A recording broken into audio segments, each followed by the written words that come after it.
Je m'appelle Karim et je vais vous raconter comment ma vie a changé à jamais.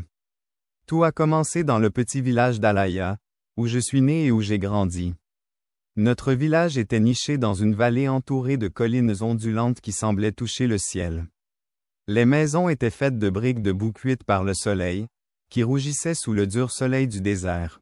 C'était un endroit où le temps semblait s'être arrêté, où les traditions transmises de génération en génération restaient inchangées.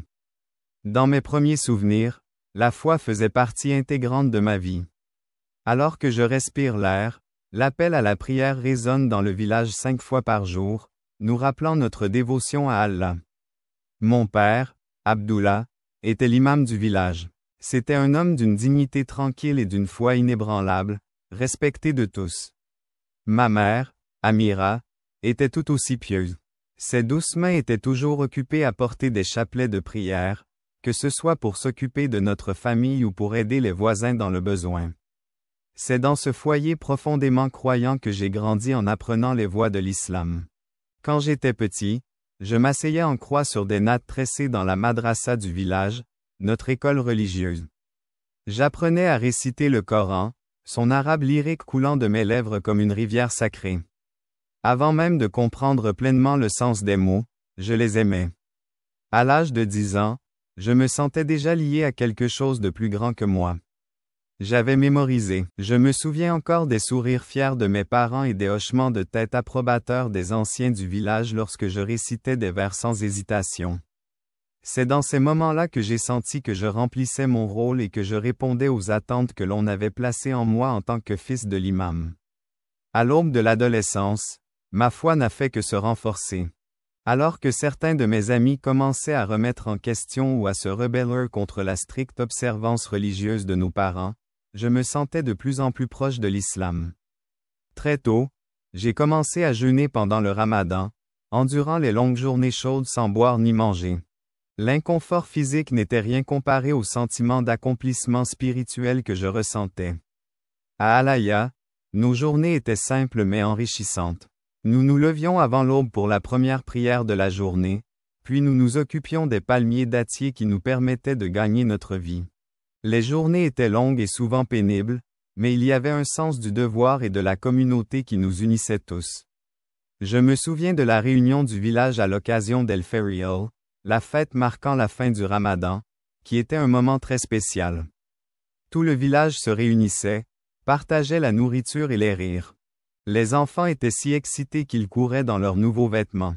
C'était un moment magnifique, qui me rendait fier de notre communauté, unie dans la foi et la tradition.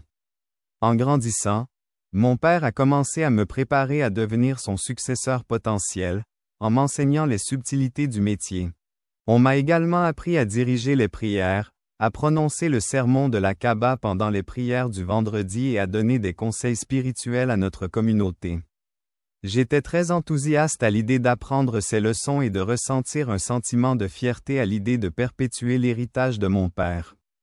À 18 ans, j'ai effectué mon premier pèlerinage à la Mecque. Ce fut un voyage long et difficile, mais j'étais si heureuse de pouvoir le faire. Je n'oublierai jamais le sentiment d'émerveillement que j'ai ressenti lorsque j'ai posé les yeux pour la première fois sur la Kaaba. Je n'avais jamais vu cela auparavant. Le tissu noir scintillait dans la chaleur du désert et j'ai ressenti une émotion si forte qu'elle m'a fait tomber à genoux. Les cerises ruisselaient sur mon visage alors que je rejoignais la mer de pèlerins en robe blanche, et je me sentais plus proche d'Allah que jamais. J'étais si dévoué à ma foi que je devais retourner à Alafia. Je me suis lancé dans les études religieuses avec une vigueur renouvelée. J'ai lu le Coran, les hadiths et diverses interprétations savantes de la loi islamique. Mon père regardait mes progrès d'un œil approbateur. Je sentais qu'il commençait à me considérer non seulement comme son fils, mais aussi comme un futur dirigeant. À la fin de la vingtaine, j'étais devenu une figure respectée de notre communauté. J'ai épousé Fatima, une jeune femme pieuse originaire d'un village voisin, et nous avons eu 2 enfants.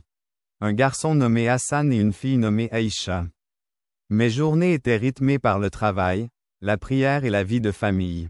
Même en m'installant dans cette vie, je ne pouvais me défaire du sentiment qu'il y avait quelque chose de plus, quelque chose qui dépassait les limites de notre petit village et les certitudes de notre foi.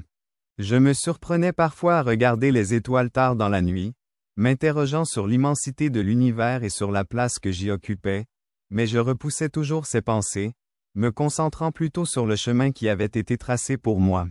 J'ai souvent eu le sentiment qu'il y avait quelque chose de plus, quelque chose qui dépassait les limites de notre petit village et les certitudes de notre foi. Je me surprenais parfois à regarder les étoiles tard dans la nuit, m'interrogeant sur l'immensité de l'univers et sur la place que j'y occupais. Mais je repoussais toujours ces pensées, me concentrant plutôt sur le chemin qui avait été tracé pour moi. Mon monde entier était sur le point d'être bouleversé. Tout ce que je croyais être vrai allait bientôt être remis en question. Tout a commencé par un jeudi après-midi étouffant, avec une simple tâche qui allait changer le cours de ma vie pour toujours. Le jour qui a tout changé a commencé comme n'importe quel autre jour à Alafia. Le soleil s'est levé sur les collines, peignant le ciel de nuances de rose et d'or. Je me suis levé avant l'aube, comme d'habitude, pour faire la prière du Fajr après le petit déjeuner avec ma famille. Je suis parti rejoindre les autres hommes du village dans leur travail quotidien. Notre village était confronté à un problème depuis des semaines. Le vieux puits qui servait Alaya depuis des générations commençait à s'assécher. Les pompes avaient quelques problèmes, crachotant et haletant alors qu'elles fournissaient de moins en moins d'eau chaque jour. J'étais l'un des hommes les plus jeunes et les plus forts du village, et je m'étais donc porté volontaire pour aider aux réparations. Le puits se trouvait à l'orée du village, une structure en pierre qui était là depuis plus longtemps que quiconque s'en souvienne. En m'en approchant ce matin-là, j'ai pu voir les visages inquiets de mes voisins rassemblés. Sans eau, la vie dans notre région aride serait impossible. Le puits est essentiel à notre existence. Bim a appelé Ahmed, l'un des anciens du village. Nous avons besoin que tu descendes vérifier le mécanisme de la pompe. Aucun d'entre nous ne peut passer par l'ouverture.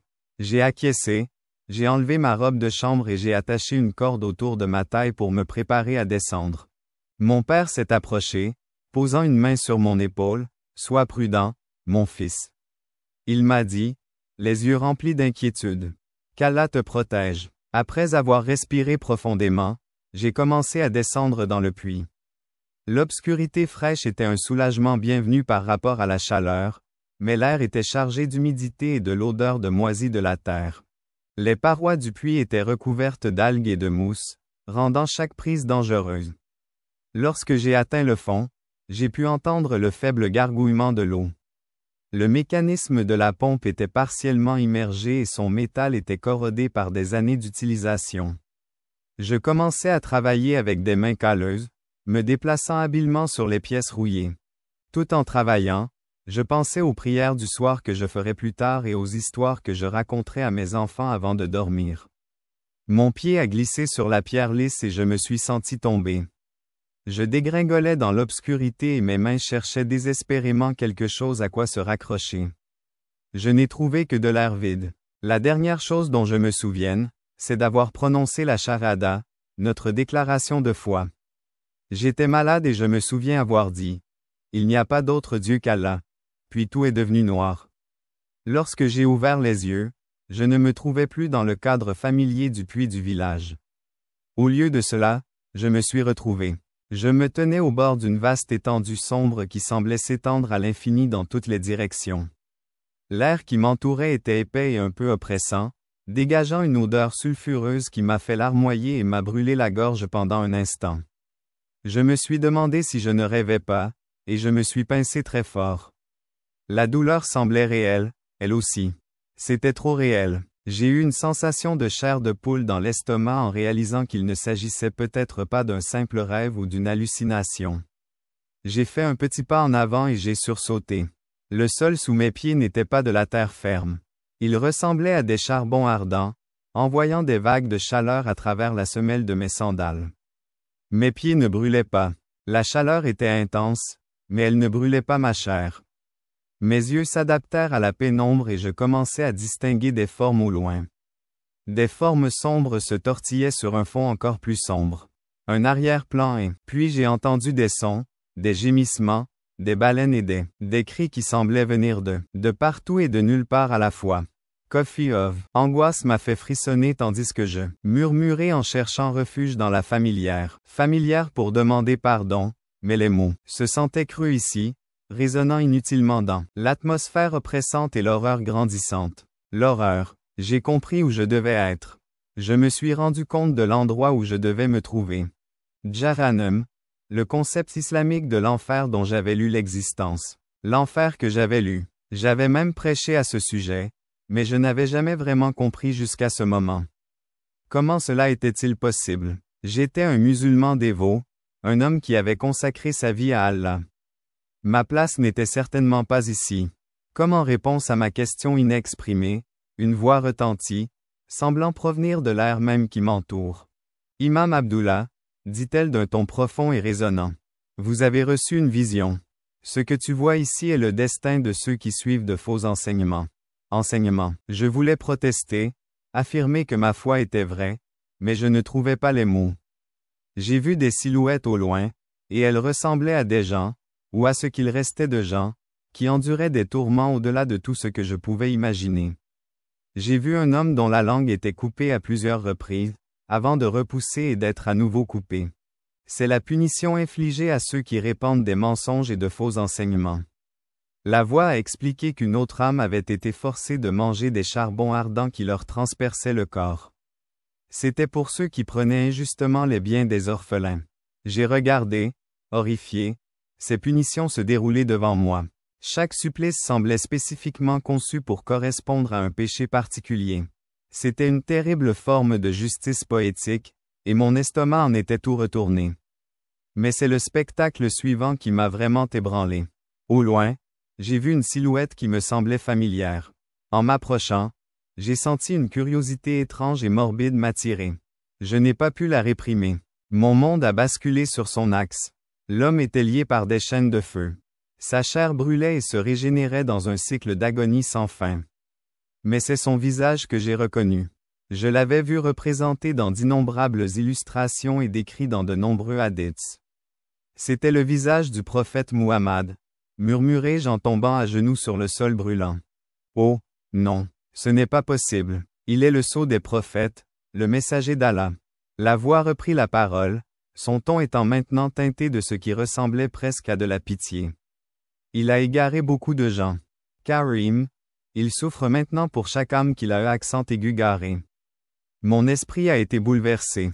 Tout ce que j'avais cru, tout ce sur quoi j'avais fondé ma vie, semblait s'effondrer face à cette terrible vision. Je regardais les démons tourmenter la figure de Muhammad. Ils se moquaient de lui avec des mots plus profonds que n'importe quelle douleur physique. Oh! Où est ton Allah maintenant? Où sont les vierges et les rivières de lait et de miel que vous avez promises à vos disciples? Je voulais me précipiter à la défense de mon prophète et mordre ces démons qui le tourmentaient, mais je me retrouvais cloué sur place, incapable de bouger ou même de parler. Tout ce que je pouvais faire, c'était regarder couler des larmes sur le visage de l'homme que j'avais vénéré toute ma vie. Ma pauvre vie subissait des tourments inimaginables alors que j'étais agenouillé là. J'étais submergé par les images et les sons de ce royaume infernal. Puis, j'ai senti un changement dans l'atmosphère. La chaleur oppressante a semblé s'atténuer et une brise fraîche a effleuré mes joues tachées de larmes. J'ai levé les yeux et j'ai vu une douce lumière apparaître au loin. C'était un contraste saisissant avec l'obscurité qui m'entourait. La lumière devint plus vive et je vis une silhouette s'approcher. Cet être était différent de toutes les autres âmes torturées que j'avais vues. Il rayonnait de paix et d'amour à mesure qu'il s'approchait. Je distinguais un homme aux yeux bienveillants, vêtu d'une simple robe. Mais ce qui m'a le plus frappé, ce sont les blessures visibles sur les mains et les pieds de l'homme. L'homme a parlé, sa voix douce et puissante à la fois, tranchant les cris et les gémissements qui emplissaient l'air. « Je suis le chemin, la vérité et la vie », a-t-il dit. Personne ne vient au Père si ce n'est par moi. J'ai reconnu ces mots dans les écritures chrétiennes que j'avais étudiées dans mes cours de religion comparée. C'était Jésus, celui que les chrétiens appelaient le Christ. Mais comment pouvait-il être ici, dans ce lieu de tourment? Je réussis à grogner, la voix enrouée par l'émotion. Pourquoi me montrer cela? Jésus me regarde avec des yeux pleins de compassion. Tu es ici pour témoigner et pour choisir. Mon cher ami, Ton cœur a toujours cherché la vérité, mais le chemin que tu as suivi était voilé d'ombre. Tu vois ici les conséquences de ce chemin. Tandis que Jésus parlait, le paysage infernal qui nous entourait semblait s'évanouir, et à sa place, j'ai eu des visions d'un autre royaume, un lieu d'une beauté et d'une paix indescriptibles. J'ai vu des gens de toutes les nations, y compris certains que j'ai reconnus dans mon propre village, vivant dans une joyeuse harmonie. Ils étaient entourés de lumière et leurs visages rayonnaient de bonheur. Leurs visages étaient rayonnants, et ils rayonnaient d'un bonheur que je n'avais jamais vu dans le monde des mortels. C'est le royaume des cieux. Jésus a expliqué qu'il est ouvert à tous, qui mettent leur foi en moi, qui acceptent le sacrifice que j'ai fait pour leurs péchés. Mon esprit était en ébullition, et tout ce que j'avais cru, sur la vie après la mort, sur le salut, était remis en question. J'avais tant de questions à poser, mais avant que je puisse les poser, j'ai ressenti une sensation de tiraillement. Comme si mon âme était ramenée vers le royaume des mortels. Tu dois revenir maintenant, Karaim, dit Jésus, sa silhouette commençant à s'estomper. Tu as vu les deux royaumes à présent. Tu dois décider quel chemin tu vas suivre. Alors que la vision du paradis s'estompait et que le ciel oppressant de l'enfer revenait, je me suis senti plongé dans les ténèbres. La dernière chose que j'ai entendue avant de perdre connaissance a été la voix de Jésus. Elle était douce mais pressante. Rappelle-toi ce que tu as vu, mon cher Karaim. C'est à toi de choisir. Soudain, j'ai repris mon souffle et mes yeux se sont ouverts en un clin d'œil. Je me suis retrouvé allongé sur le sol à côté du puits, entouré d'une foule de villageois inquiets. Le soleil était encore haut dans le ciel, sa chaleur n'étant qu'une pâle imitation de ce que j'avais ressenti dans ma vision. Alhamdulillah, il est réveillé. J'ai entendu quelqu'un crier. Les visages se sont mis à défiler. Mon père, l'ancien du village et le guérisseur local étaient là. Ils affichaient tous une expression de soulagement teintée d'inquiétude. Que s'est-il passé? J'ai réussi à grogner. Ma gorge était irritée et desséchée. Tu es tombé, expliqua mon père en m'aidant à me redresser lentement. Je t'ai entendu crier et donner l'alerte. Nous t'avons relevé, mais tu étais inconscient depuis plusieurs minutes. Nous avons craint le pire. La guérisseuse du village, une vieille femme nommée Fatima, m'a regardé de près, ses mains ridées sondant doucement. L'arrière de ma tête, dit-elle avec un doux sourire. Vous avez de la chance qu'elle vous ait trouvé à temps. Allah a dû veiller sur vous. Alors qu'elle parlait, j'ai senti une secousse me traverser. Les souvenirs de ma vision me sont revenus en mémoire. Le feu de l'enfer, les âmes tourmentées, Mahomet, les chaînes, puis Jésus. Tout cela m'avait semblé si réel, plus réel que les visages inquiets qui m'entouraient. J'ai besoin de me reposer, ai-je dit en me levant péniblement. Avec l'aide de mon père, les villageois se sont écartés pour me laisser passer, murmurant des prières de remerciement pour ma survie alors que je rentrais chez moi. Je m'appuyais lourdement sur le bras de mon père et mon esprit était quelque peu perturbé.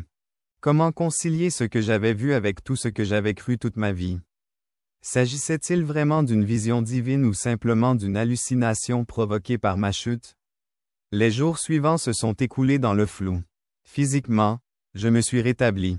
Heureusement, je n'étais pas blessé, à part un mal de tête persistant et quelques contusions.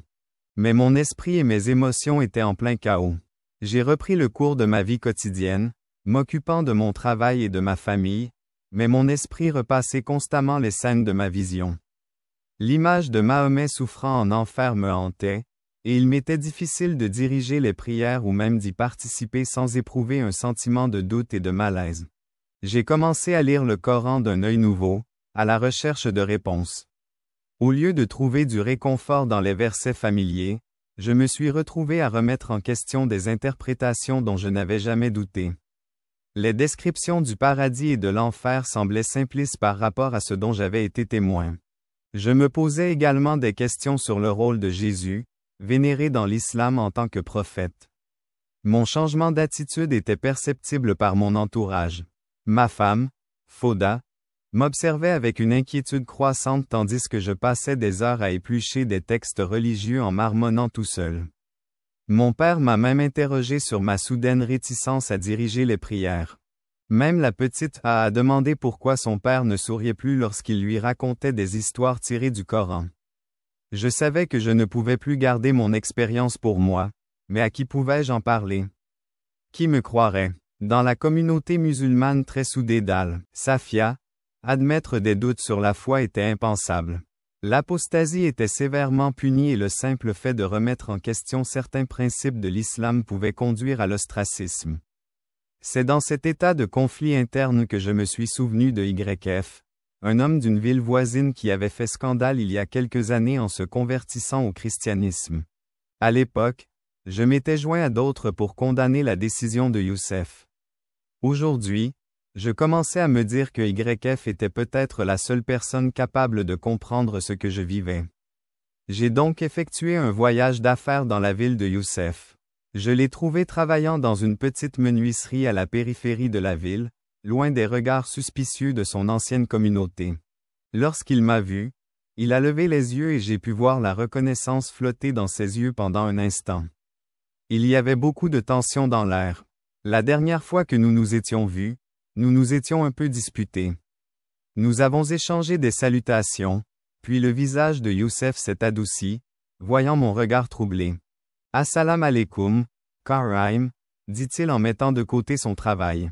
« Cela fait longtemps. »« Wa alaikum assalam », répondis-je automatiquement, puis j'hésitais. « Ifi, il faut que je te parle de ta conversion. » Les sourcils de Youssef se sont levés sous l'effet de la surprise, mais il a hoché la tête et m'a indiqué une petite table dans un coin de la boutique. « Viens t'asseoir, je vais nous faire du thé. » J'ai rassemblé mes pensées, essayant de trouver comment expliquer ce que j'avais vécu. Allait-il me prendre pour une folle? Mais lorsque Youssef a posé une tasse fumante devant moi et s'est assis, le regard bienveillant et attentif, j'ai vu les mots jaillir. Je lui ai tout raconté. La vision de l'enfer, les âmes tourmentées que j'avais vues et l'apparition de Jésus. Youssef écoutait sans m'interrompre, le visage pensif. Lorsque j'ai eu terminé, le silence s'est installé entre nous, rompu uniquement par le bruit des tasses que l'on remplissait et le doux bourdonnement des conversations des autres clients. Au bout d'un moment, Youssef a enfin pris la parole. « Karim, je n'ai pas la même vision que toi. Mon parcours a été plus lent. Je me suis progressivement rendu compte que ce que l'on m'avait enseigné ne correspondait pas à ce que je ressentais dans mon cœur comme étant vrai. Je comprends le trouble que tu ressens. Lisez ceci. Cela pourrait vous aider à y voir plus clair. » Il passa la main derrière lui et sortit un livre d'une étagère. C'était une Bible. J'ai pris le livre, le regardant avec hésitation. Ce n'était pas strictement interdit, mais ce n'était pas encouragé non plus. Et si tout cela n'était qu'un test? Demandai-je. Et si Allah testait ma foi? You sourit doucement. C'est aussi ce que j'ai pensé au début, mais Karim, réfléchis. Si Allah est vraiment omniscient et puissant, ne saurait-il pas qu'un tel test pourrait amener quelqu'un à s'éloigner de l'islam? Un Dieu aimant ferait-il cela? Je n'avais pas de réponse. J'ai ramené la Bible chez moi, la cachant sous mes vêtements pendant les semaines qui ont suivi. Je l'ai lue en secret, souvent tard dans la nuit, quand ma famille dormait. Les paroles de Jésus me semblaient différentes de tout ce que j'avais lu auparavant. Elles parlaient d'une relation personnelle avec Dieu, d'amour et de pardon, d'une manière qui touchait quelque chose de profond en moi. Mais à chaque page que je tournais, ma confusion et mon trouble intérieur augmentaient. Les enseignements que je lisais semblaient contredire une grande partie de ce que j'avais cru toute ma vie. Les enseignements que je lisais semblaient contredire une grande partie de ce que j'avais cru toute ma vie, mais ils entraient aussi en résonance avec la vision dont j'avais fait l'expérience. Je me suis senti attiré par la figure de Jésus, sa compassion et son sacrifice éveillant quelque chose dans mon cœur. Pendant cette période, j'ai prié avec plus de ferveur que jamais, mais pas de la manière structurée dont je l'avais toujours fait. Au lieu de cela, j'ai laissé mes pensées s'exprimer librement. Je parlais simplement à Dieu, exprimant ma confusion et ma peur, lui demandant de me guider. Je murmurais dans les ténèbres, même si ce n'était pas ce que j'avais toujours cru. Mon comportement n'est pas passé inaperçu dans le village. Les gens ont commencé à parler de mon nouveau comportement, de ma réticence à diriger les prières et de ma distraction. Pendant les discussions religieuses, mon père m'observait avec une inquiétude croissante. Un soir, alors que j'étais assis, perdu dans mes pensées, j'ai pu lire l'inquiétude dans les yeux de ma femme. Ma fille Assa grimpa sur mes genoux. « Baba, dit-elle, son petit visage sérieux. Pourquoi ne souris-tu plus quand tu me racontes des histoires sur Allah? Sa question innocente m'a fait sourire. Elle m'a transpercé le cœur. Je l'ai serré fort dans mes bras, incapable de répondre. Comment pouvais-je expliquer à ma douce enfant que tout ce que je lui avais enseigné et que je croyais de tout mon cœur pouvait être faux? Le tournant s'est produit un vendredi, pendant les prières communes, alors que j'étais agenouillé sur mon tapis de prière. J'ai entendu les mots arabes familiers de la Salah. J'ai senti une déconnexion soudaine sur mes lèvres. Les rituels qui m'avaient autrefois apporté du réconfort me semblaient désormais vides. Je me suis mis à penser aux paroles de Jésus sur le fait de prier en secret pour Dieu. Je savais ce qu'il y avait dans nos cœurs. J'ai trébuché sur le reste de la prière, conscient des regards confus de ceux qui m'entouraient. J'ai terminé et je me suis dépêché de rentrer chez moi. Je leur ai dit que je partais en voyage à la recherche de connaissances religieuses. Ce n'était pas tout à fait un mensonge. Je cherchais en effet la connaissance, mais pas celle qu'ils supposaient. Mon père a hoché la tête d'un air approbateur, pensant probablement que j'allais étudier avec un érudit islamique renommé. Le cœur lourd, j'ai dit au revoir à mes enfants et j'ai embrassé ma femme. Je reviendrai bientôt, ai-je promis. Je reviendrai bientôt, ai-je promis, sans savoir si je pourrais tenir cette promesse. Je me suis rendu dans la ville la plus proche, un endroit où je pouvais rester anonyme. Là, j'ai cherché une église chrétienne. C'était un petit bâtiment sans prétention, rien à voir avec les grandes mosquées auxquelles j'étais habitué. Pendant des jours, je n'ai pas pu me résoudre à entrer. Mon cœur battait la chamade et je me sentais un peu nerveuse, mais j'ai finalement pris mon courage à deux mains et j'ai poussé la porte. L'intérieur était frais et sombre, avec des bancs en bois face à un simple autel. Quelques personnes étaient assises un peu partout dans l'église. Le déesse s'incline dans une prière silencieuse. Un homme aimable s'est approché de moi. « Bienvenue, » dit-il doucement. « Je m'appelle le Père Thomas. Puis-je vous aider? » J'ai ouvert la bouche, puis je l'ai refermée, accablé. Comment pourrais-je expliquer ce qui m'avait amené ici? Mais quelque chose dans l'attitude douce du prêtre m'a donné du courage. J'ai eu une vision, ai-je commencé en hésitant. Elle parlait de l'enfer et de Jésus. Je ne comprends pas. Qu'est-ce qui se passe, Père Thomas? J'ai lâché le morceau, me sentant un peu accablé. Le prêtre m'a jeté un regard bienveillant. Qu'y a-t-il, mon enfant? J'ai pris une grande inspiration. J'ai eu une vision. Le Père Thomas a hoché la tête, ne semblant pas surpris par mon étrange déclaration. Venez.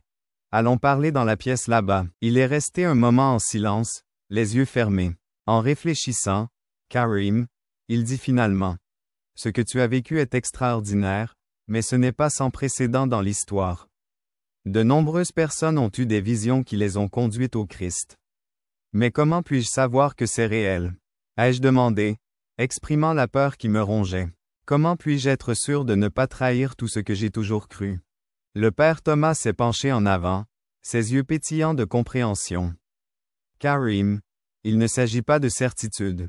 Il s'agit de confiance. On t'a donné un aperçu de quelque chose qui dépasse notre compréhension normale. Maintenant, vous devez décider ce que vous allez faire de cette connaissance.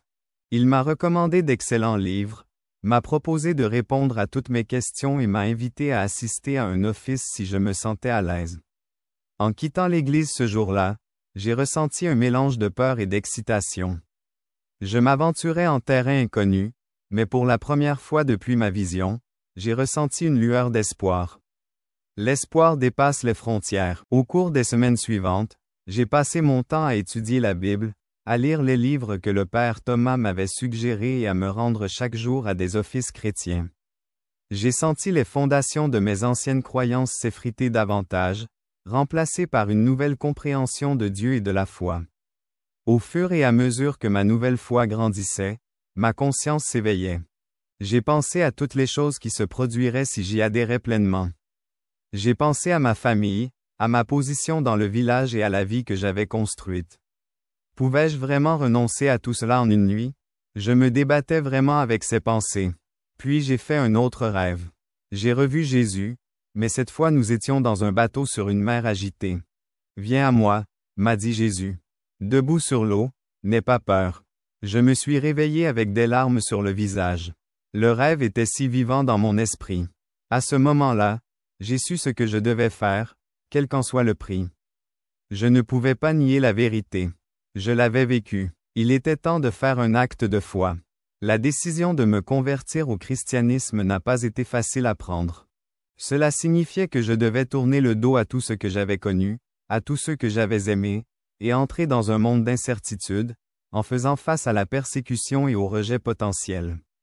C'était une décision difficile, mais après des semaines d'agitation intérieure, d'études et de prières, j'ai senti que je n'avais pas le choix.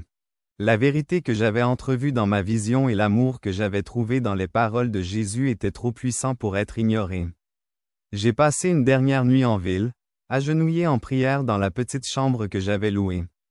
J'ai confié mon cœur à Dieu, lui demandant la force de faire face à ce qui allait suivre. Alors que les premières lueurs de l'aube commençaient à filtrer par la fenêtre, j'ai senti un sentiment de paix s'installer en moi. Quoi qu'il arrive, je savais que je faisais le bon choix. Ce matin-là, je me suis rendu à l'église et j'ai demandé à parler au Père Thomas. Le gentil prêtre m'a écouté lui faire part de ma décision. Ses yeux brillaient de joie et d'inquiétude. « Karim » me demanda-t-il doucement, « es-tu sûr de ce que tu fais? » « J'en suis sûr, ai-je répondu, fermement décidé. Retourner à mon ancienne vie, prétendre que je ne sais pas ce que je sais maintenant. Je veux suivre Jésus, quel qu'en soit le prix. Le Père Thomas m'a posé la main sur l'épaule et m'a accueilli comme son frère dans le Christ. Prions ensemble en baissant la tête. Pour la première fois depuis des semaines, j'ai senti une chaleur se répandre en moi. Je me sentais vraiment en paix. Mais cette paix a été de courte durée, car j'ai pensé à ce que je devais faire ensuite. Je devais retourner auprès d'Alia. Je devais à ma famille de lui dire la vérité, face à face. C'était un voyage que je redoutais, mais que je savais devoir faire. Le voyage de retour vers mon village m'a semblé à la fois interminable et beaucoup trop court lorsque le paysage familier s'est dessiné. Alors que j'approchais de mon village, je sentais mon cœur s'emballer. Je me demandais comment ma famille allait réagir. Comprendrait-il, ou me considérerait-il comme un traître ou un apostat? En entrant dans Zalofia, je sentis les regards des villageois se poser sur moi. La nouvelle de mon retour s'était visiblement répandue rapidement. Certains me saluaient, d'autres me regardaient avec méfiance. Je me dirigeais vers la maison de ma famille, le cœur rempli de joie en pensant à mon bonheur d'être de retour. Mes pieds se sentaient plus légers à chaque pas alors que je m'approchais de la porte, qui s'ouvrit pour révéler les visages souriants de mes enfants. Ils se sont jetés dans mes bras et je les ai serrés contre moi, respirant leur odeur familière. Je me doutais bien que c'était la dernière fois que je pouvais les serrer ainsi dans mes bras. Ma femme Fatima est apparue dans l'embrasure de la porte, le visage empreint d'un mélange de soulagement et d'inquiétude. « Karim » dit-elle doucement, « nous étions si inquiets. Est-ce que tu vas bien? » J'ai croisé son regard, y voyant une question inexprimée. « Il faut qu'on parle. » J'ai dit doucement, « nous tous. » Père nous rejoignit, le visage sévère. « Tout, Père, lui, mes chers. » Commençai-je, la voix légèrement tremblante. « J'ai quelque chose à vous dire, quelque chose qui sera difficile à entendre. » Je leur ai tout raconté, une vision que j'avais eue, mes doutes, ma recherche de réponses, et enfin, ma décision de suivre Jésus. Au fur et à mesure que je parlais, j'ai vu l'expression de leur visage passer de la confusion à l'incrédulité, puis à l'horreur lorsque j'ai terminé. Il y a eu un long silence douloureux, puis mon père s'est levé. Son visage était tordu par la colère et le chagrin. « Comment oses-tu? » a-t-il tonné. « Comment oses-tu trahir ta foi, ta famille, tout ce que nous t'avons appris? Tu n'es plus mon fils. » Ces mots ont été profonds, mais je m'attendais à ce qu'ils soient bouleversés, mais ce qui a fait le plus mal, c'est le regard de trahison dans les yeux de F et la confusion sur les visages de mes enfants. « Baba » Aïcha gémit. « Est-ce que cela signifie que tu ne m'aimes plus? » Je me suis agenouillé devant elle, prenant ses petites mains dans les miennes. Je me suis agenouillé devant elle et j'ai pris ses petites mains dans les miennes. Cela signifie que j'ai trouvé une autre façon d'aimer Dieu.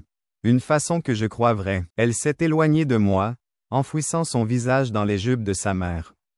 Fatima est restée là, la voix froide. Tu dois quitter Karim maintenant, avant que la rumeur ne se répande et que le village ne se retourne contre nous tous. Je voulais argumenter et leur faire comprendre, mais je savais que c'était inutile. Le cœur lourd, j'ai rassemblé quelques affaires avant de partir. J'ai regardé ma famille une dernière fois. Une dernière fois, j'ai dit à ma famille, « Je vous aime. » Je voyais bien qu'ils étaient bouleversés. Alors j'ai ajouté, « J'espère qu'un jour vous comprendrez. » Mais ils m'ont regardé comme si j'étais fou et je suis sorti dans la rue. J'ai entendu la voix de mon père derrière moi. « Si tu passes cette porte, ne reviens jamais.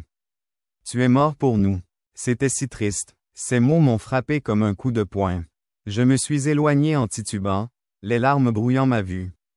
Les chuchotements et les regards des villageois me suivaient, mais je les ai à peine remarqués.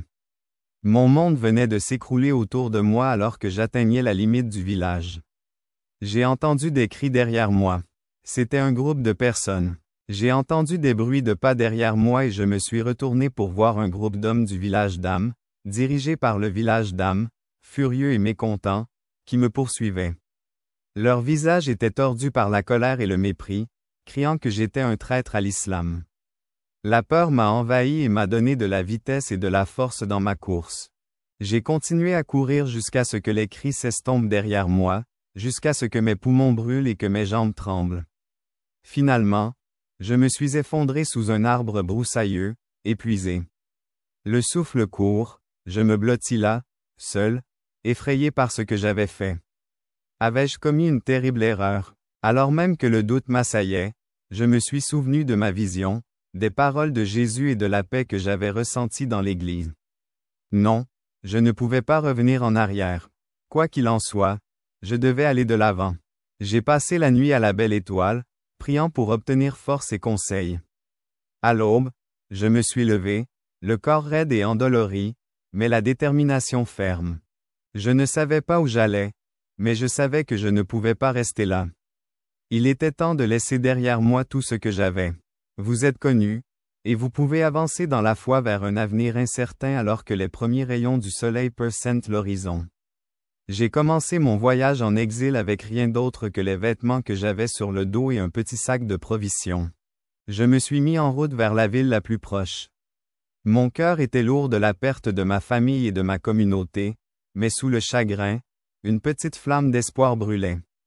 Je me suis accroché au souvenir de ma vision et de la paix que j'avais ressentie dans l'Église, m'en servant comme d'un phare pour me guider vers l'avant. Le voyage a été pénible. Le soleil du désert tapait sans pitié et l'eau était rare. J'avais vraiment du mal. Je rationnais soigneusement mes maigres provisions, mais au 3e jour, je trébuchais d'épuisement et de soif.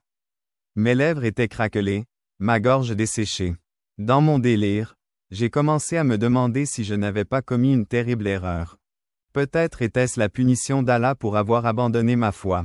Ma foi, au moment où je me sentais incapable d'aller plus loin, j'ai franchi une colline et j'ai vu une petite oasis au loin. Rassemblant mes dernières forces, je me suis dirigé vers elle en titubant. Arrivé au bord de l'eau, je me suis agenouillé, j'ai pris le liquide frais dans mes mains et j'ai bu. À ce moment-là, j'ai remarqué une silhouette qui m'observait à l'ombre d'un palmier. « La paix soit avec toi, voyageur », a dit l'homme d'une voix aimable. Il était plus âgé, son visage était marqué par les intempéries et ses yeux étaient bienveillants. « Tu as l'air d'avoir eu un voyage difficile. » J'ai acquiescé, trop épuisé pour parler. L'homme m'a aidé à me mettre à l'ombre et m'a offert quelques dattes et de la viande séchée de ses propres provisions pendant que je mangeais et reprenais des forces. Il s'est présenté sous le nom d'Ibrahim. « Je suis en route pour la ville, » dit-il. « Qu'est-ce qui t'amène dans ce lieu désolé? » demanda-t-il gentiment. J'ai hésité, ne sachant pas trop quoi révéler. Mais quelque chose dans le comportement doux d'Ibrahim m'a incité à lui faire confiance. Je lui ai raconté mon histoire, ma vision, ma conversion et mon exil de mon village. À ma grande surprise, Ibrahim n'a pas réagi par le choc ou la condamnation. Au contraire, il a hoché la tête d'un air pensif. « Ah, je vois que tu n'es pas le premier à suivre cette voie. J'ai rencontré d'autres personnes comme toi au cours de mes voyages, et je suis très heureux que tu sois ici. » Ces paroles me remplissent d'un mélange de soulagement et de curiosité. Il y a d'autres personnes, d'autres convertis. Ibrahim sourit. En effet, il y a une communauté dans la ville. Ils s'appellent les adeptes de. Ibrahim m'en dit plus sur cette communauté qui pourrait t'aider à poursuivre notre voyage ensemble. Il s'agit principalement de convertis de l'islam qui se réunissent en secret pour adorer Jésus et se soutenir les uns les autres. La pensée que je pourrais trouver d'autres personnes qui comprendraient mon expérience m'a rempli d'espoir. Nous avons atteint la ville après 2 autres jours de voyage. Les rues animées et les bâtiments imposants contrastaient fortement avec mon petit village. Ibrahim m'a conduit à travers les ruelles sinueuses jusqu'à un bâtiment banal. C'est là que la communauté, entre et dis-leur que c'est Ibrahim qui t'envoie. Ils vous aideront à partir d'ici. Je l'ai remercié abondamment pour sa gentillesse. J'ai pris une grande inspiration et j'ai frappé à la porte. Une petite fenêtre s'est ouverte et une paire d'yeux méfiants m'a regardé. Oui. Je suis ici parce qu'Ibrahim m'a envoyé, dis-je en hésitant. Je suis un converti et j'ai besoin d'aide. Il y a eu une pause, puis j'ai entendu le bruit de boulons que l'on tire. La porte s'est ouverte et j'ai vu une femme d'âge moyen. Une femme âgée au visage aimable m'a fait entrer. Elle m'a conduit vers un intérieur simple mais propre, où j'ai trouvé une grande pièce remplie de coussins et de tables basses. Il n'y avait que quelques personnes rassemblées, qui ont levé les yeux avec curiosité lorsque je suis entré. La femme qui m'a fait entrer s'est présentée comme étant Maram, l'une des responsables de la communauté. « Bienvenue, mon frère », dit-elle avec un sourire chaleureux. « Chaleureusement. Vous êtes en sécurité ici. » Au cours des heures qui ont suivi, j'ai raconté mon histoire au groupe. Ils m'ont écouté attentivement, hochant la tête pour comprendre les passages que je pensais être propres à mon expérience. Lorsque j'ai eu terminé, un homme plus âgé, Youssef, a pris la parole. « Votre histoire n'est pas si différente de beaucoup des nôtres, » a-t-il dit. « Nous avons tous été rejetés et persécutés pour notre foi, mais nous avons aussi trouvé une nouvelle famille dans le Christ. » En regardant les visages de ces étrangers qui m'accueillaient si chaleureusement, j'ai ressenti une vague d'émotion pour la première fois depuis que j'ai quitté mon village. Je me suis senti à ma place et la communauté m'a aidé à m'installer dans ma nouvelle vie en ville. Ils m'ont trouvé une petite chambre à louer et m'ont aidé à trouver un emploi en tant qu'apprenti charpentier, ce qui n'était pas tout à fait ce que j'avais imaginé pour moi. Mais je me suis jeté à corps perdu dans le travail, reconnaissant d'avoir la chance de repartir à zéro. Le soir et les jours de repos, j'assistais à des études bibliques et à des cultes avec la communauté. Plus j'en apprenais sur Jésus et ses enseignements, plus j'étais convaincu d'avoir fait le bon choix. J'apprenais à connaître le Christ à travers ses enseignements sur l'amour, le pardon et la grâce. C'était un contraste saisissant avec la figure sévère et distante que j'avais adorée toute ma vie. Même si je trouvais de la joie dans ma nouvelle foi en la communauté, je ressentais toujours une profonde tristesse à l'idée d'avoir perdu ma famille. Je me réveillais souvent la nuit en me demandant ce qu'ils étaient devenus. Je priais pour eux, espérant qu'ils allaient bien et qu'ils pensaient à moi. J'espérais toujours qu'un jour, ils comprendraient et accepteraient mon choix. Au fil des semaines et des mois, je me suis progressivement adapté à ma nouvelle vie. Je me suis fait des amis au sein de la communauté, des frères et des sœurs en Christ qui m'ont soutenu et encouragé.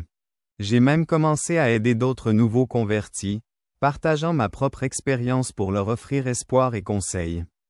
Mais le souvenir de mon ancienne vie à Alofia persistait. Parfois, je me surprenais à me tourner instinctivement vers la Mecque à l'heure de la prière ou à marmonner des prières en arabe sous mon souffle. Les vieilles habitudes ont la vie dure, et il y a eu des moments où je me suis demandé si j'avais vraiment fait le bon choix. Mais je me souvenais alors de ma vision, des horreurs de l'enfer et de la paix que j'avais ressenties en présence de Jésus. Dans ces moments-là, ma détermination se renforçait et je m'engageais à nouveau dans ma nouvelle voie. Un jour, alors que je travaillais dans l'atelier de menuiserie, un client est entré. C'était un homme de mon village natal. Je l'ai reconnu instantanément et, d'après l'expression de choc sur son visage, il m'a reconnu aussi. Pendant un moment, nous nous sommes regardés en silence. Puis, sans un mot, il s'est retourné et s'est éloigné en vitesse.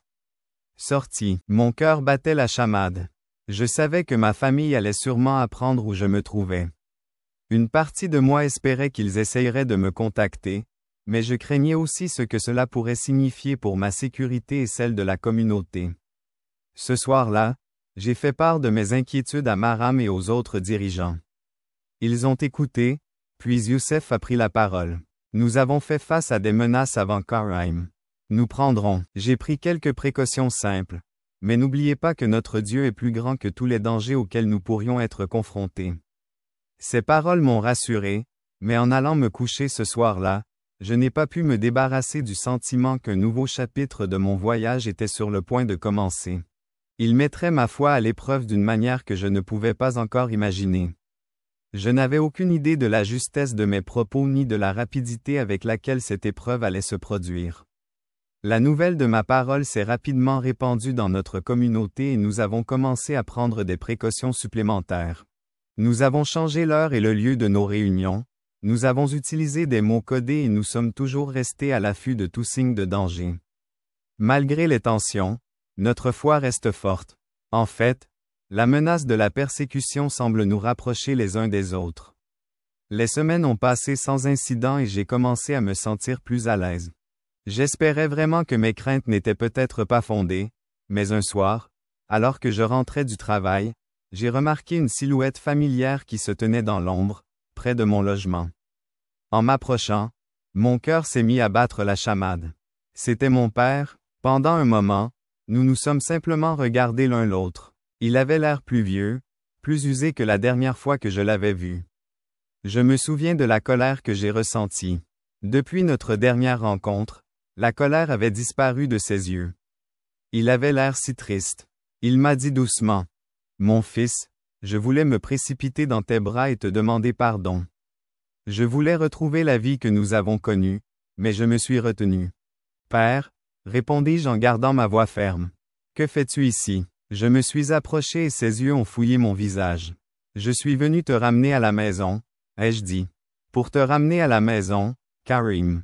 Ta mère est malade. Elle te demande. » Mon cœur se serre à ces mots. Ma mère est malade. Je ne m'étais pas permis de penser à la façon dont mon départ avait pu affecter sa santé, sa culpabilité et son inquiétude. Je ne peux pas revenir, père, dis-je, même si une partie de moi en a envie. Les choses ont changé. J'ai changé. Mon père aussi. Son expression se durcit légèrement. Ces bêtises ont assez duré, Karim. Il est temps de reprendre tes esprits et de revenir à ta famille et à ta foi. Ma nouvelle foi, mais mon père ne voulait rien entendre. Finalement, il a levé les mains en signe d'exaspération. Très bien, a-t-il dit d'une voix calme et posée. Tu ne veux pas entendre raison. Peut-être que ceci te convaincra. Il fouilla dans sa robe et en sortit une lettre. Ceci vient de l'imam. Si tu ne reviens pas avec moi et ne renonces pas à ta nouvelle foi, il émettra une fatwa contre toi, Karim. Comprends-tu ce que cela signifie? J'ai senti le sang s'écouler de mon visage. Dans l'islam, une fatwa est une décision juridique qui peut potentiellement entraîner ma mort en tant qu'apostat. Elle ferait de moi une cible pour tout musulman dévot qui en prendrait connaissance. Tu as 3 jours pour décider. Mon père a dit cela gentiment, mais avec une pointe d'urgence dans la voix. Il m'a glissé la lettre dans la main, pour le bien de ta mère et le tien. J'espère vraiment que tu feras le bon choix avec ça. Il se retourna et disparut dans la nuit, me laissant là, debout, le poids de ses mots m'écrasant. J'ai trébuché dans ma petite chambre, l'esprit troublé. Que devais-je faire? Je ne pouvais pas renier ma foi. En Christ, elle était devenue l'essence même de mon identité, mais je ne pouvais pas supporter l'idée que mon choix puisse causer tant de douleur à ma pauvre mère. Et que dire du danger qu'une fatwa ferait courir, non seulement à moi, mais à toute la communauté des convertis. J'ai passé cette nuit-là à prier avec ferveur, les larmes coulant sur mon visage tandis que je déversais mon cœur à Dieu. Mon cœur à Dieu, Lloyd, ai-je murmuré, montre-moi le chemin, donne-moi la force. Je ne peux pas le faire seul. Le lendemain matin, je suis allé voir Mariam et Youssef pour leur raconter ce qui s'était passé. Leurs visages sont devenus graves à mesure qu'ils écoutaient.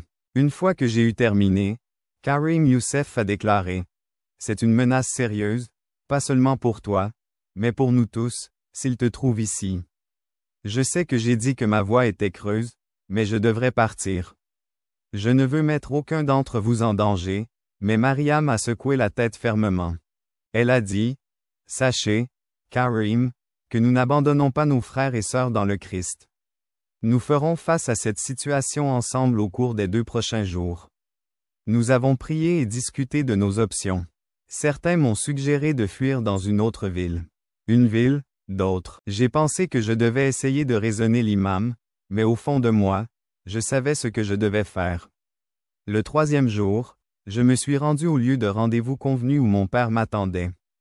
Son visage s'est illuminé d'espoir lorsqu'il m'a vu, mais il s'est rapidement décomposé lorsque j'ai commencé à parler. Père, dis-je, la voix posée malgré le tumulte, dans mon cœur, je t'aime. Dans mon cœur, je t'aime. J'aime maman, et notre famille me manque plus que je ne saurais le dire. Mais je ne peux pas revenir, pas si je dois renier ce que je sais être vrai. Le visage de mon père s'assombrit de colère et de déception. Alors tu ne me laisses pas le choix, Karim. La fatwa sera lancée. Tu seras un homme traqué. J'ai acquiescé, me sentant étrangement calme malgré la gravité de la situation. J'ai compris, mon père.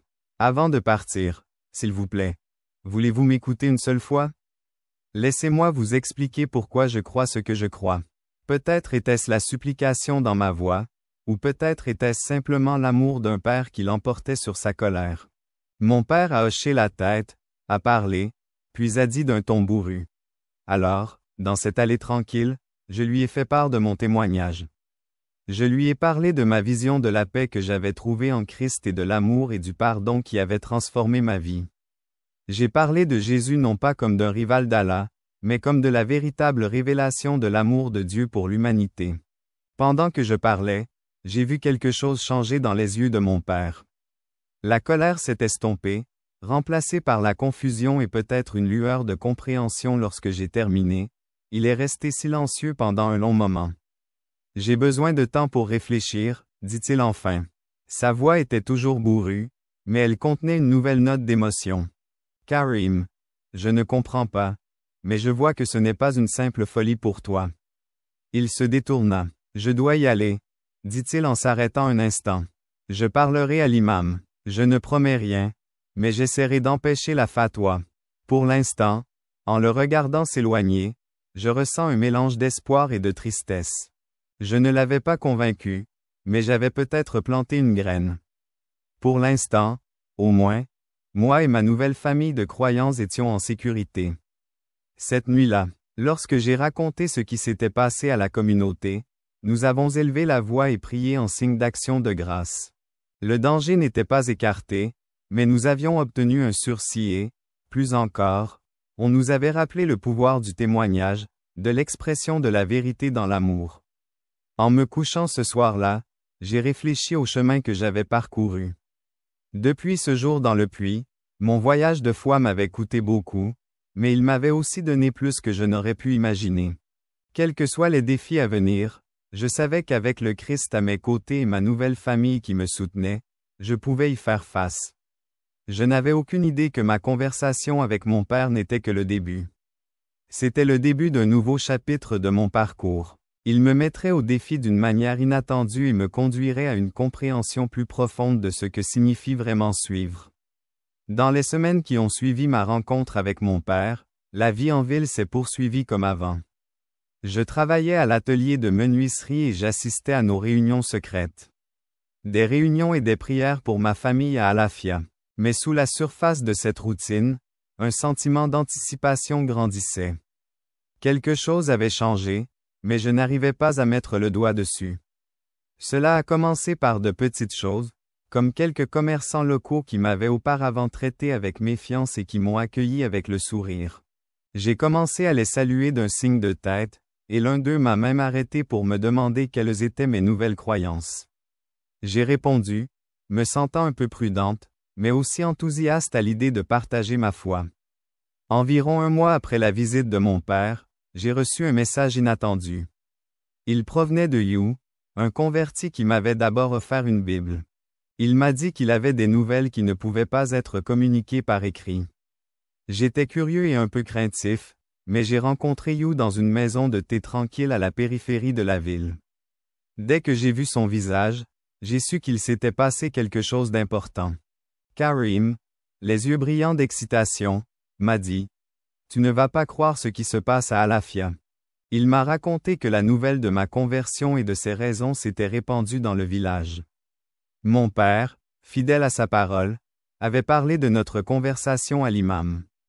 Au lieu de mettre un terme à l'intérêt pour le christianisme, cela a suscité la curiosité. Les gens posent des questions. Il m'a parlé de Jésus et de la Bible. Même ton vieil ami Ahmed est venu me voir en secret pour me demander un exemplaire du Nouveau Testament. J'étais si heureuse pour toi, mais aussi un peu effrayée. J'espère que la MOM et les anciens n'essayeront pas d'empêcher cela. Youssef acquiesce sérieusement. Ils sont là. J'ai reçu des menaces et des avertissements de la part de la mosquée, mais on dirait qu'ils ne font qu'attiser la curiosité des gens. Ton histoire est incroyable, Karim. Elle fait vraiment réfléchir les gens. En vous écoutant, j'ai ressenti toute une gamme d'émotions, de la joie à l'idée que la vérité du Christ se répande dans mon village natal à la crainte pour la sécurité d'eux. Ceux qui cherchaient cette vérité et un sentiment croissant de responsabilité, ce sont mes gens, ma famille et mes amis. J'avais l'impression d'être devenu un pont entre eux et l'Évangile.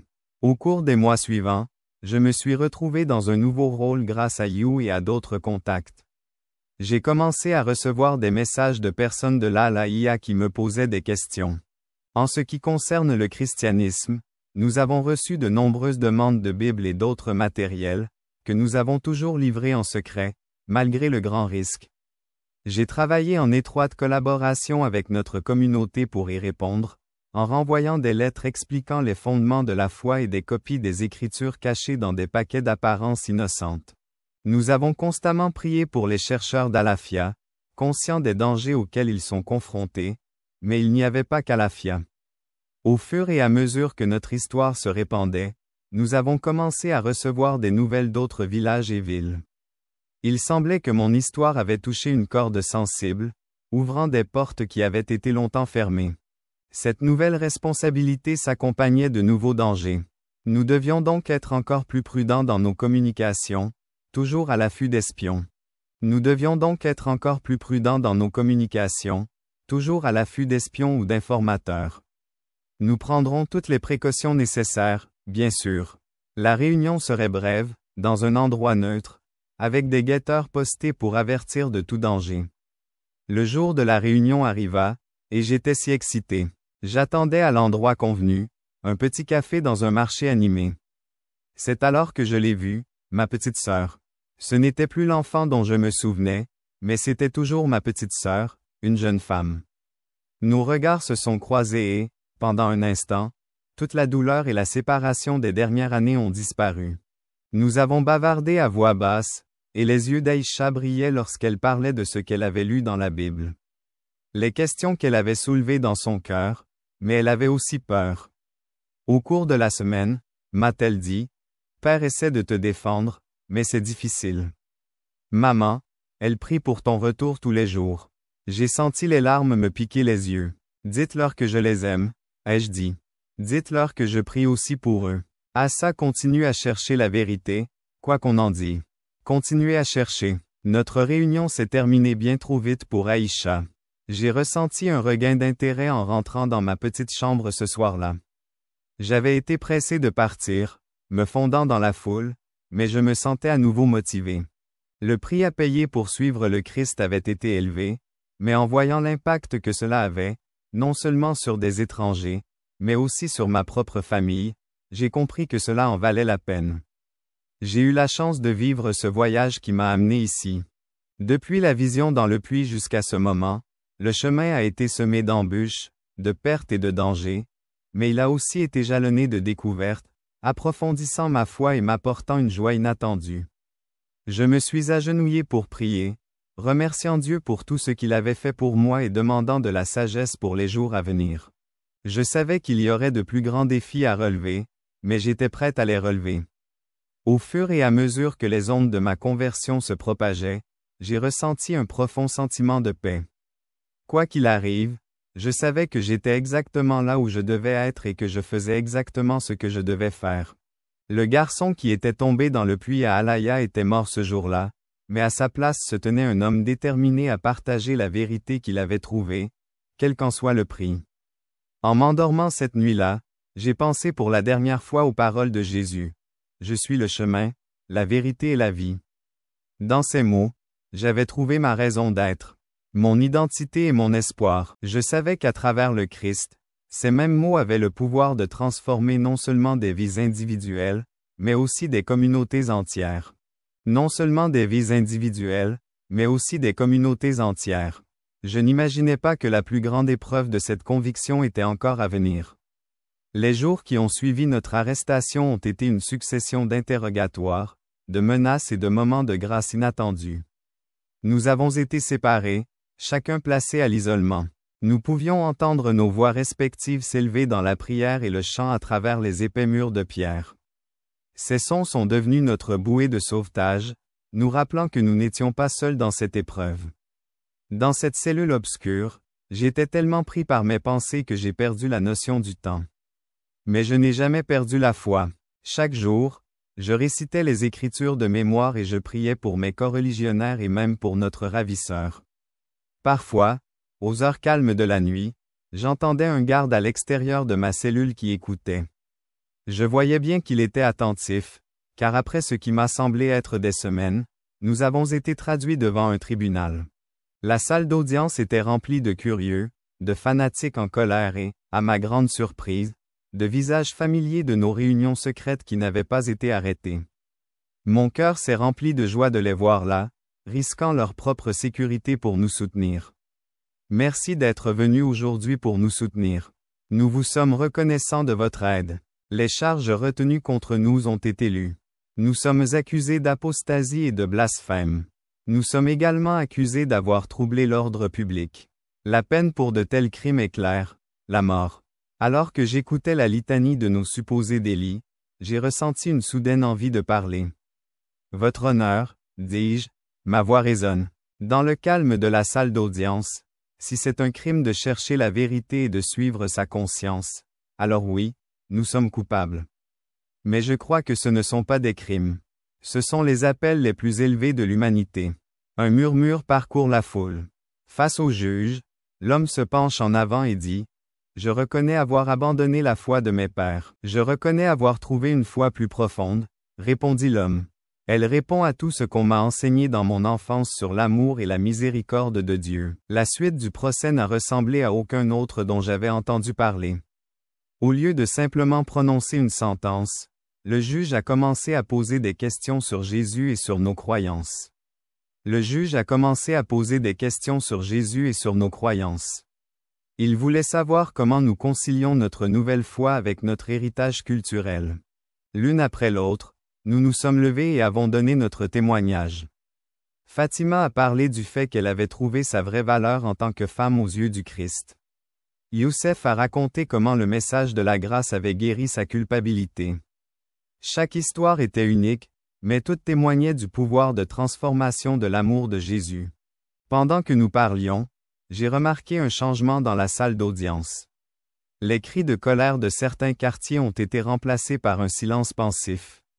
Même certains gardes semblaient émus. Le juge lui-même semblait se débattre avec ce qu'il entendait. Il s'est alors passé quelque chose d'extraordinaire au fond de la salle d'audience. Une voix s'écrie. « C'est vrai. Tout ce qu'il dit est vrai. » Un homme s'est avancé vers l'avant de la salle. C'était Rachid, l'un de nos interrogateurs.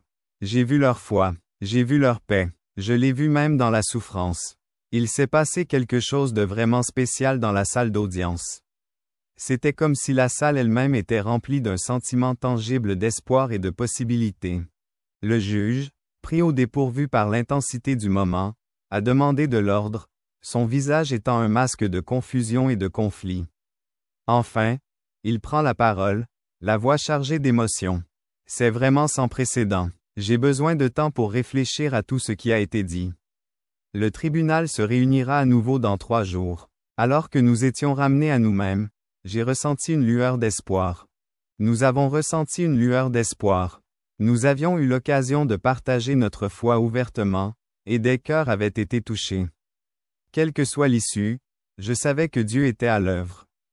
Ces 3 jours ont été les plus longs de ma vie, mais nous avons constamment prié pour nous-mêmes, pour le juge et pour tous ceux qui avaient entendu nos témoignages le 3e jour. Nous nous sommes à nouveau présentés devant le tribunal. La tension était palpable. Le juge est entré dans la salle, le visage grave. Durant toutes mes années de magistrature, je n'ai jamais été confronté à une telle décision. Il a dit, encore une fois, la loi est claire sur la punition de l'apostasie. Mais je ne peux pas ignorer la sincérité de votre foi et le pouvoir de transformation que vous prétendez qu'elle détient. Il s'est arrêté, regardant chacun d'entre nous dans les yeux. Je ne suis pas converti à vos croyances, dit-il lentement, mais je ne peux pas, en toute conscience, vous condamner pour avoir suivi vos convictions. C'est pourquoi je suspends vos peines. Vous serez libérés, mais à condition de ne pas faire de prosélytisme sur votre foi. Nous étions si heureux. La salle d'audience a explosé dans un mélange d'acclamations et de cris de colère, tandis que nous restions dans un silence choqué. On nous avait donné une chance de vivre et de poursuivre notre chemin de foi. J'ai vu un visage auquel je ne m'attendais pas, mon père. Il a traversé la foule et m'a pris dans ses bras, les larmes aux yeux. Mon fils, a-t-il chuchoté, je ne comprends pas ton choix, mais j'ai vu ton courage. Tu es toujours ma chair et mon sang. À ce moment-là, j'ai ressenti le véritable pouvoir de l'amour de Dieu. Pour adoucir les cœurs et apporter la réconciliation là où il n'y avait que du rejet. Les jours et les semaines qui ont suivi n'ont pas été faciles.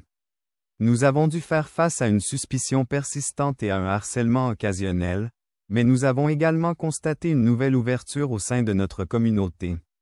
Des personnes qui nous avaient autrefois évitées venaient maintenant nous poser des questions, cherchant à comprendre ce qui pouvait inspirer une telle conviction.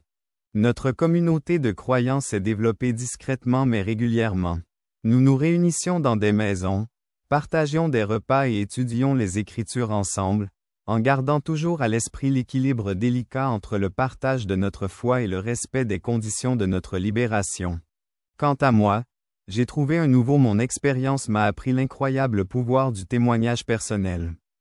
Elle m'a montré qu'il était possible de vivre sa foi même lorsqu'on est persécuté. C'est alors que j'ai commencé à écrire. J'ai commencé à consigner nos histoires, les voyages qui nous ont amenés au Christ, les épreuves que nous avons traversées et la joie que nous avons trouvée. Ces écrits sont passés de main en main, copiés et partagés en secret. Avant même que nous le sachions, ils se répandaient bien au-delà de notre ville. Nous avons appris que des personnes de villes et de villages éloignés avaient été touchées par nos témoignages. Ils trouvaient l'espoir et la foi en Jésus. Des années se sont écoulées depuis cette épreuve fatidique à laquelle notre communauté a été confrontée. Nous avons assisté à une croissance incroyable et à un développement rapide. C'est un véritable parcours du combattant. Cette graine plantée dans la souffrance a porté ses fruits d'une manière que nous n'aurions jamais pu imaginer. Le jeune musulman qui est tombé dans un puits est devenu le leader chrétien que je suis aujourd'hui. Je suis rempli d'admiration devant la fidélité de Dieu et la vision qui a tout déclenché. L'enfer et le paradis. Jésus m'a appelé à le suivre, et ce fut un voyage rempli de moments à la fois douloureux et magnifiques. Je ne sais pas ce que l'avenir me réserve, mais je sais que l'amour du Christ qui a capturé mon cœur dans cette vision il y a des années ne m'a jamais lâché. Il a été ma force, et j'en suis si reconnaissante. Et la faiblesse, ma lumière et mon obscurité, mon espoir et mon désespoir. C'est pourquoi je continue à écrire, à partager et à vivre ma foi jour après jour. Car j'ai appris que le témoignage le plus puissant n'est pas seulement dans les mots que nous prononçons, mais dans la vie que nous menons en Christ. Nous avons trouvé une vérité qui vaut la peine d'être vécue, et si nécessaire, j'espère que ceux qui liront ces mots seront touchés par le même amour qui a transformé ma vie.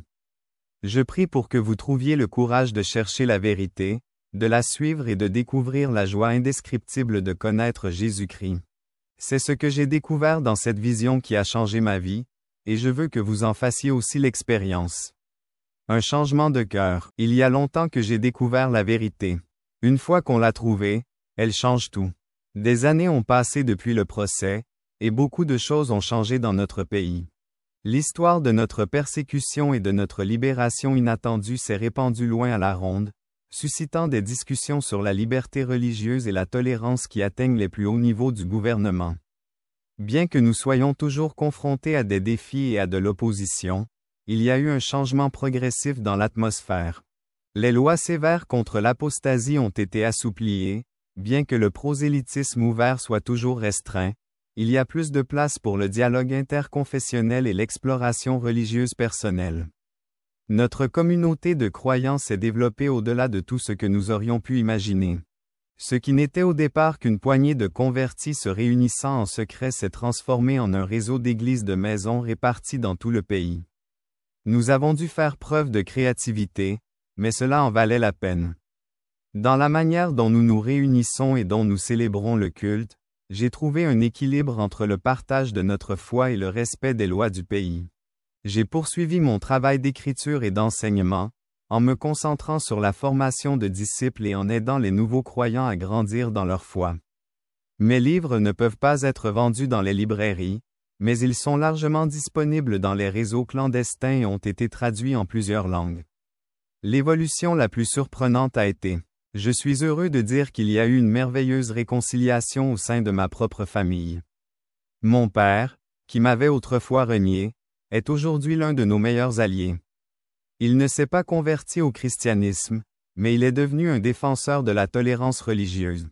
Il use de son influence au sein de la communauté pour nous protéger des partisans de la ligne dure qui voudraient nous réduire au silence. Ma sœur a fini par embrasser la foi chrétienne. Son cheminement a été progressif, marqué par de longues conversations et beaucoup d'introspection. Ce fut une telle joie de l'avoir baptisée. Les retrouvailles avec ma famille n'ont pas été sans difficulté, mais nous avons trouvé des moyens de surmonter nos différences dans l'amour et le respect. Nous sommes un témoignage vivant de la puissance de l'amour du Christ. Je suis tellement reconnaissante au Christ de pouvoir guérir les relations brisées. C'est l'une des choses les plus gratifiantes que je puisse faire dans mon travail. J'ai l'occasion d'encadrer de jeunes convertis qui sont confrontés aux mêmes difficultés que moi. Je vois le même feu, le même mélange de peur et de détermination dans leurs yeux. Je me sens tellement chanceuse de pouvoir les guider et de partager les leçons que j'ai apprises. C'est tellement inspirant de les voir grandir dans la foi et le courage. Nous avons également commencé à voir quelque chose de nouveau. Des musulmans qui ne se convertissent pas au christianisme s'intéressent vraiment à Jésus et à ses enseignements. Ils s'appellent eux-mêmes les disciples d'Issa, qui est le nom arabe de Jésus. Certains considèrent l'islam et le christianisme avec méfiance. Je vois leur émergence comme un signe de l'action de l'Esprit Saint d'une manière que nous ne pouvons pas entièrement comprendre. En repensant à la vision qui a tout déclenché cet aperçu terrifiant de l'enfer et la présence réconfortante de Jésus, je suis stupéfait de voir jusqu'où Dieu m'a conduit. Le voyage a été une véritable aventure. J'ai connu des moments de doute, de peur, et je me suis demandé si le prix à payer était trop élevé. Mais à travers tout cela, j'ai trouvé mon point d'ancrage dans l'amour du Christ. J'ai appris que la foi ne consiste pas à avoir toutes les réponses ou à ne jamais se battre. Il s'agit de faire confiance à Dieu même lorsque le chemin n'est pas clair et de trouver la force dans la communauté et de permettre à l'amour de Dieu de couler à travers nous vers les autres. En écrivant ces derniers mots, je me souviens de la parabole de Jésus sur la graine de moutarde. C'est une belle histoire qui montre comment la plus petite graine peut devenir un grand arbre. Notre histoire a commencé par une simple vision dans un puits et s'est transformée en un mouvement qui touche des vies. Je ne sais pas ce que l'avenir nous réserve, mais je n'ai pas peur. J'ai vu la fidélité de Dieu dans les moments les plus sombres, et je sais que quoi qu'il arrive, il sera avec nous. Chers auditeurs, où que vous soyez, quel que soit votre passé, je suis avec vous. Je vous laisse avec ceci. Cherchez la vérité avec un cœur ouvert. N'ayez pas peur de poser des questions, d'explorer, de faire un pas dans la foi.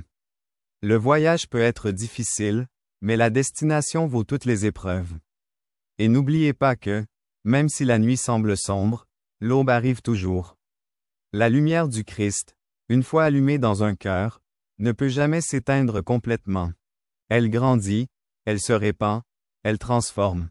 Elle ne transforme pas seulement les individus, mais aussi les familles, les communautés et même les nations. Puissiez-vous trouver cette lumière, cette vérité, cet amour. Et que votre propre cheminement de foi soit aussi transformateur et plein de grâce que l'a été le mien. Open Faith Gre.